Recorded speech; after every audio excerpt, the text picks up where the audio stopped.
হরে কৃষ্ণ বন্ধুরা, এই দেখো আজকে লক্ষ্মীবার, বৃহস্পতিবার, মা লক্ষ্মীর বার। তো বৃহস্পতিবারে মাকে সাজিয়ে গুছিয়ে সুন্দর করে বসিয়ে দিয়েছি। কেমন লাগছে মাকে অবশ্যই জানাবে।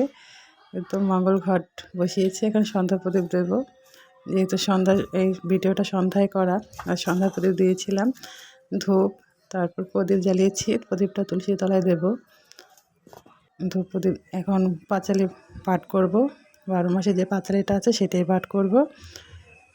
চৈত্র মাস, তাই চৈত্র মাসের ব্রত কথাটাই পাঠ করছি। এই তো আমার রাধা গোবিন্দ, গোপাল, মা লক্ষ্মী। আর আসনটা ফুল দিয়ে সাজালে অনেক ভালো লাগে, নিজের মনটা ভালো হয়ে যায়। আমি চেষ্টা করি প্রতিদিন সকালে ভগবানের সেবা পূজা দেওয়ার, এবং সন্ধ্যা পুজোটাও আমি নিজেই করি।